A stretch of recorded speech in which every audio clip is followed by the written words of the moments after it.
Hi, I'm James, and this is my take on reality. In this episode, we're going to be talking about 90 Day Fiance Season 9 Tell All. Or, I should say, Told You Nothing. Because they had nothing to say in this whole thing. It was ridiculous. Before we get started, if you guys are getting anything from the channel, please consider subscribing. It really helps the channel out. It helps me out. Also, leave your take down below. Let me know what you think in the comment section. All right, let's get it. Now, before we get started, I just want to say that the tell-alls historically have been garbage. Like, for the most part, they just become 2 episodes of fluff material that they put at the end of the season to kind of tease out what's up, give everybody the opportunity to get dressed up, come down and ask some questions and talk about the same thing they've been talking about the whole time. Whereas nobody is talking about any of the things that really makes the season or drives the conflict or anything like that.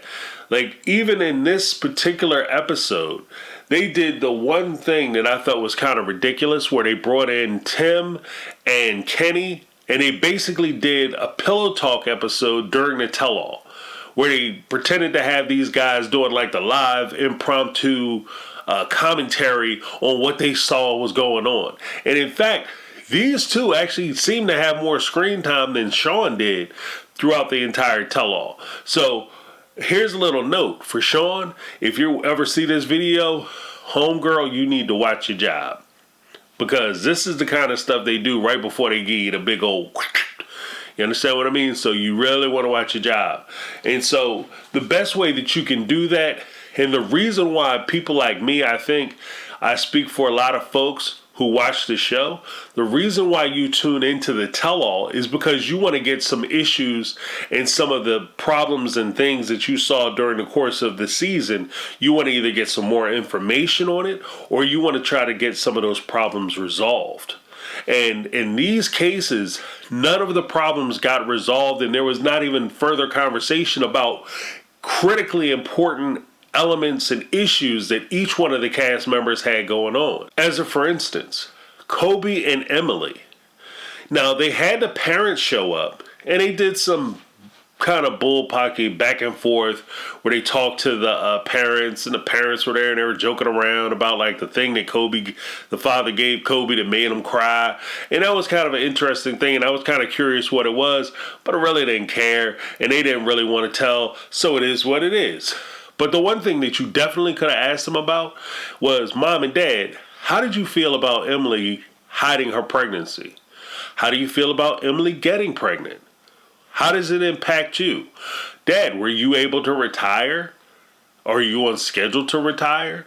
Has Emily or Kobe done anything to make sure that you're taken care of or that you're whole? How are they helping you out around the house? How are they paying you back for this inconvenience?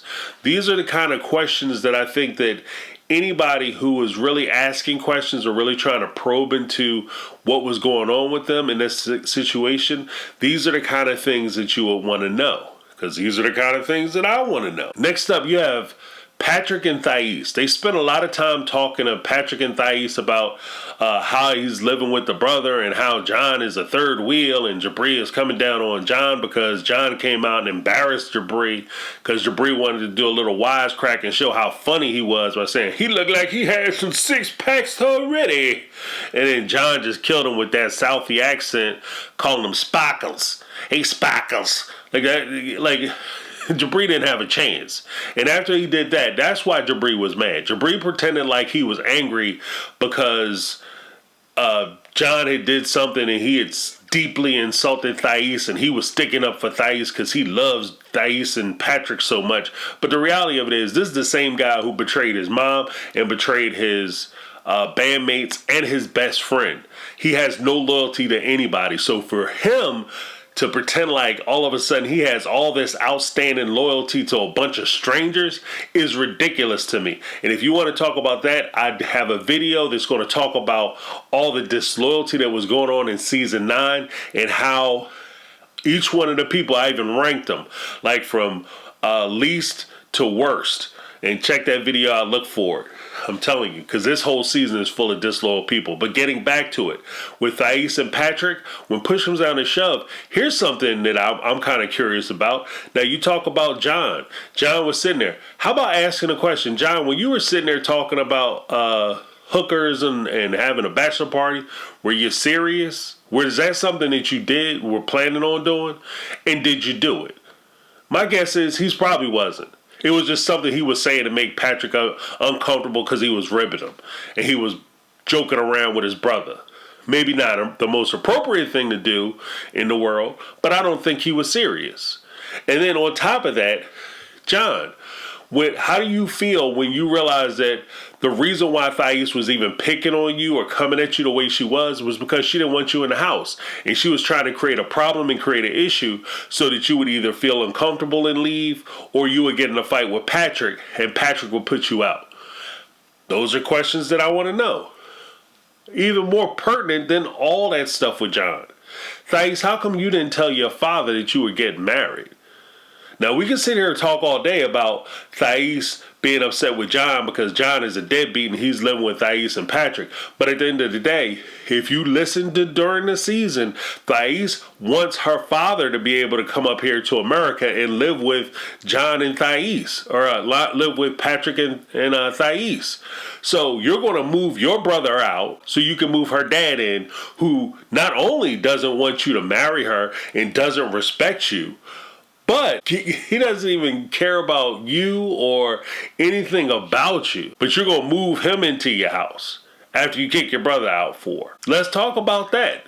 That's stuff I'm curious about. These are all missed opportunities during the tell-all. One of the things that kind of got on my nerves on this tell-all, as well as previous tell-alls before, especially on TLC, it turns into a thing where they just kind of retread the same ground. So you bring in, like, for instance, Kara's boyfriend, ex-boyfriend. She hasn't dated this guy for, 11 years? More than a decade? This isn't even her last boyfriend, most likely. She was cheating on him with two guys, or a guy cheated on him twice with the same guy, or cheated on him with two different guys. I don't even know, because I don't even really care. But at the end of the day, you didn't talk to her or press her about anything that was going on with her. And then even when you brought the ex-boyfriend back, he said he had some new information that he wanted to share with everybody and talk about, and that's why you were bringing him out. And you guys never talked about any of that stuff that was supposed to be the new information that he was going to share and divulge.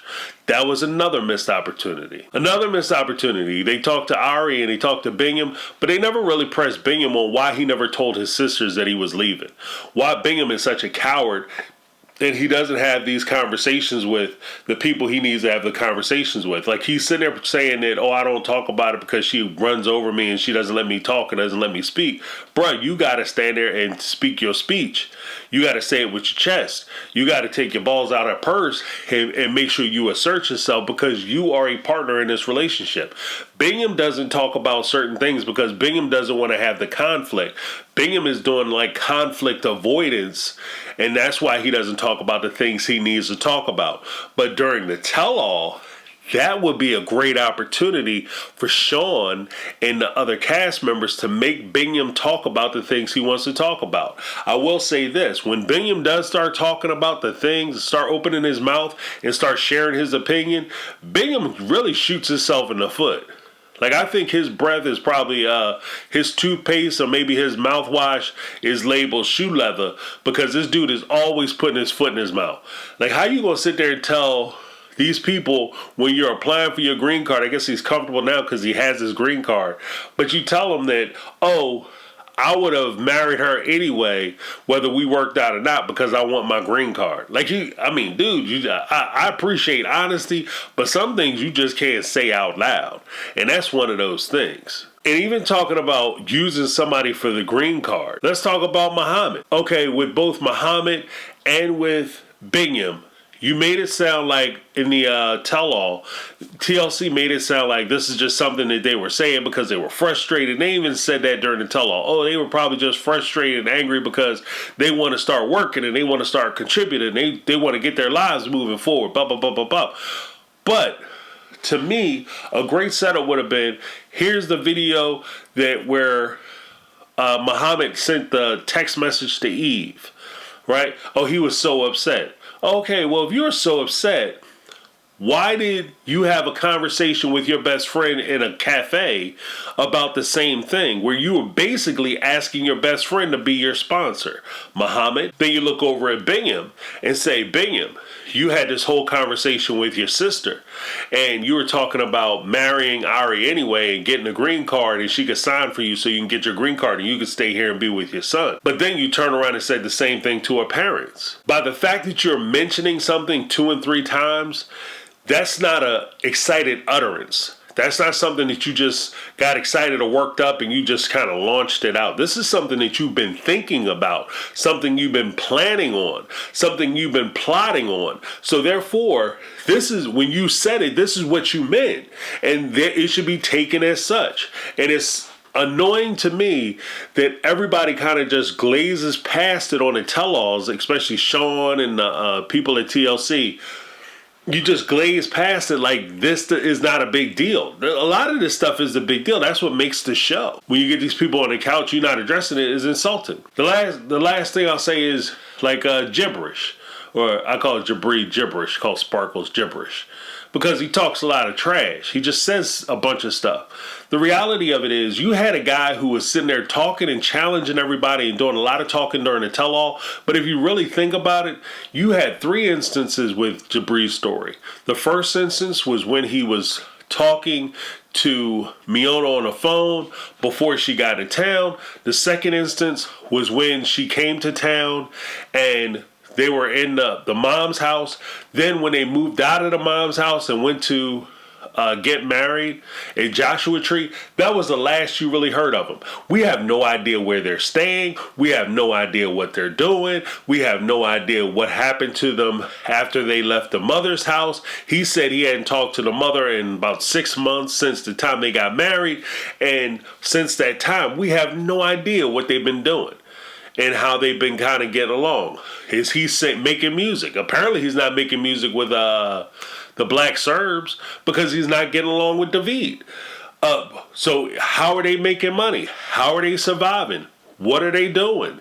You say you're a star. How are you being a star? By TLC not pursuing these questions and not pressing these characters and these cast members is disrespectful, and it's a waste of time for them to put it out as a tell-all. Just say, hey, we're going to rehash it and do a flashback episode like they used to do back on olden days TV. We'll do like a flashback episode because we're too lazy to do a new episode and we just want to bilk you for money. It's a pursuit for money. TLC has to get better with this because it is disrespectful. It's disrespectful and it's a waste of time to the audience. And if people are invested in time into watching these shows, then the least you can do is start pressing them. And I think that the big reason why TLC doesn't press the cast members when they have these tell-alls is because they don't want to mess up the franchise, because they're grooming everybody to just keep throwing them on different shows. So they'll bring in new people, and in this season we got to see some new people, but then you're going to see them again in the after the 90 days, and then you'll see some of them like Ari and them, they're from before the 90 days or the 90 days the other way, and then before the 90 days, and then they were on 90 Day Fiance now and all that. So you just kind of have them, you're just recycling the same people in the same storylines, and in an attempt to do that, to make sure that you maintain those relationships, they refuse to insult anybody and call them out on their stuff. But if you're not calling them out on their stuff, why are we watching the show? Why am I watching the tell-alls if you're not going to call them out on their stuff? If I have to go to a YouTube channel so I can see somebody call him out, then why am I watching Shaun? That's my take. I'm James. I'm out. 'Cause I've been living life right like I